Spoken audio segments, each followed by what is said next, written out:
10월 3일 토요일입니다.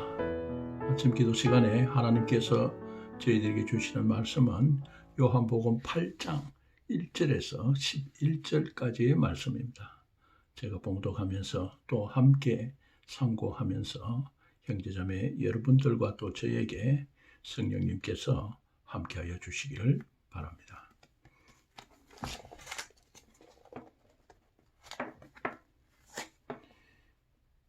예수는 감람산으로 가시니라. 아침에 다시 성전으로 들어오시니 백성이 다 나아오는지라 앉아서 그들을 가르치시더니 서기관들과 바리새인들이 음행 중에 잡힌 여자를 끌고 와서 가운데 세우고 예수께 말하되 선생이여 이 여자가 간음하다가 현장에서 잡혔나이다.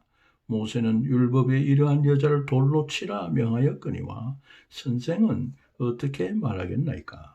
그들이 이렇게 말하면 고소할 조건을 찾고자 하여 예수를 시험함이라. 예수께서 몸을 굽히사 손가락으로 땅에 쓰시니 그들이 묻기를 마지 아니하는지라. 이에 일어나 이르시되 너희 중에 죄 없는 자가 먼저 돌로 치라 하시고 다시 몸을 굽혀 손가락으로 땅에 쓰시니 그들이 이 말씀을 듣고 양심의 가책을 느껴 어른으로 시작하여 젊은이까지 하나씩 나가고 오직 예수와 그 가운데 섰는 여자만 남았더라. 예수께서 일어나사 여자 외에 아무도 없는 것을 보시고 이르시되 여자여 너를 고발하던 그들이 어디 있느냐? 너를 정죄한 자가 없느냐? 대답하되 주여 없나이다. 예수께서 이르시되 나도 너를 정죄하지 아니하노니 가서 다시는 죄를 범하지 말라 하시니라. 아멘. 초막절에 공회원 특히 대제사장들과 바리새인들이 자기들의 직속 성전 공안 요원들에게 예수를 체포하도록 지시한 사실을 우리는 어제 말씀에서 보았습니다.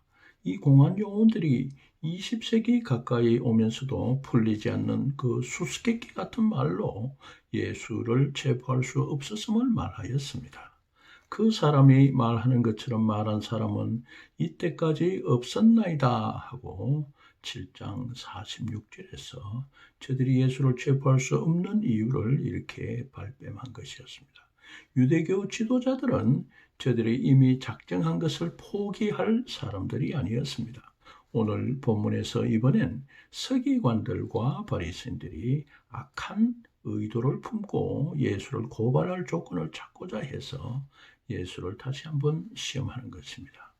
이 서기관들은 주로 사두개인들입니다. 저들은 사독 계열의 귀족 출신이며 정치, 종교에 깊숙이 관여해서 대제사장직과 또 사내들인 공회의 그 중심 세력을 이루고 있었습니다.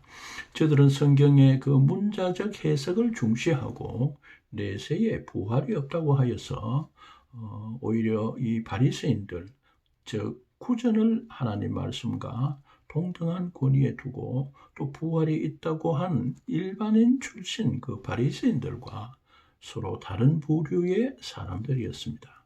그러나 서기 70년 성전이 무너진 이후에 점차 사두개인들의 그 무대가 사라지면서 저들의 권위와 세력이 점차 쇠퇴한 반면에 바리새인들이 차차 득세하는 형국으로 바뀌어졌습니다. 아무튼 이 서기관들과 바리새인들이 짝짝꿍이 되어서 예수를 함께 시험하는 일에 한 마음이 된 것이었습니다.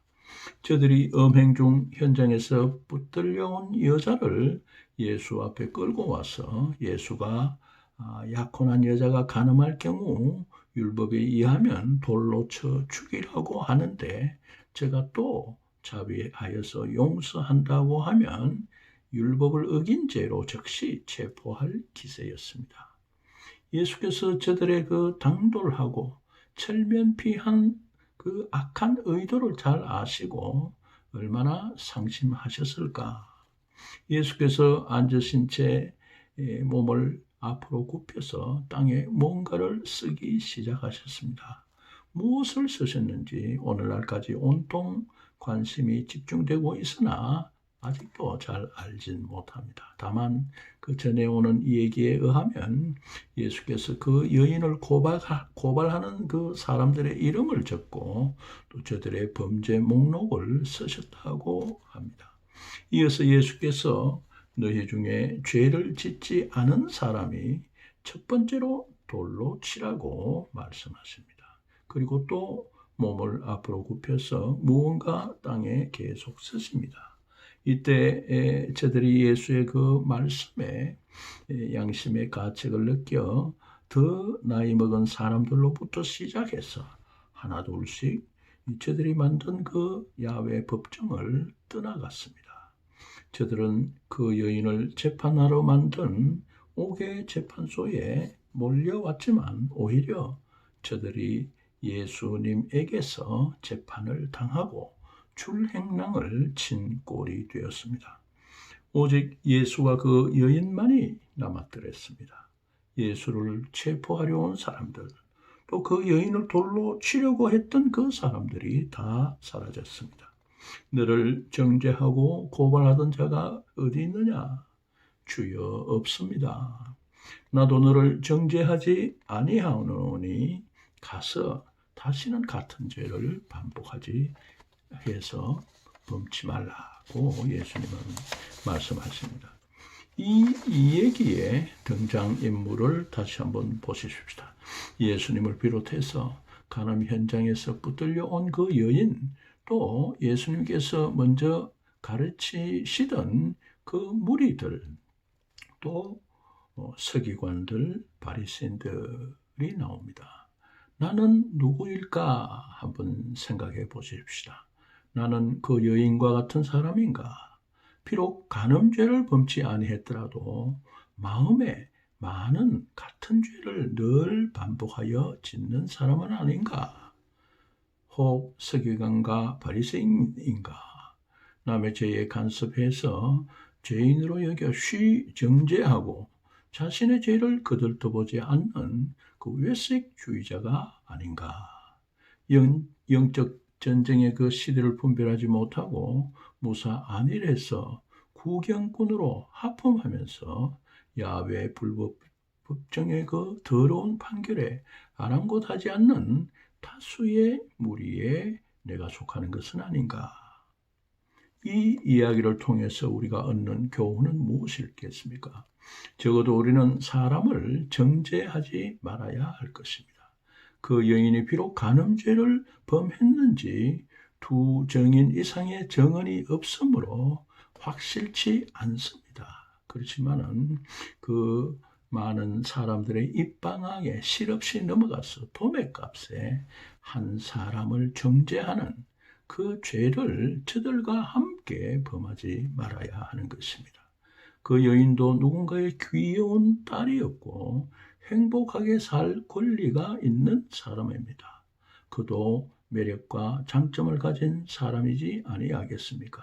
그가 정식 재판을 통하여서 범법 사실이 밝혀질 때까지는 그는 무죄한 사람으로 무죄 추정의 원칙에 입각해서 재판을 받을 권리가 있는 사람인 것입니다.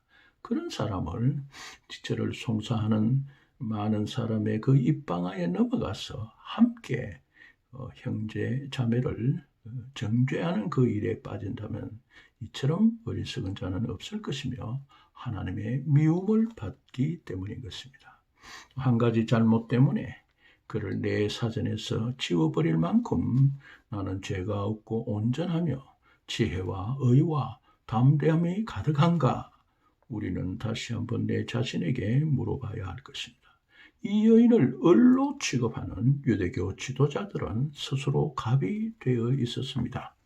그러나 지혜 있는 자는 궁창의 빛과 같이 빛날 것이요 많은 사람을 옳은 대로 돌아오게 한 자는 별과 같이 영원히 빛나리라고 다니엘서 12장 3절에서 저희들을 권면합니다. 다시 한번 예수님이 하시는 말씀을 들어보십시오. 우리가 혹 양심으로 서기관과 바리새인과 같은 사람이라고 생각을 하십니까?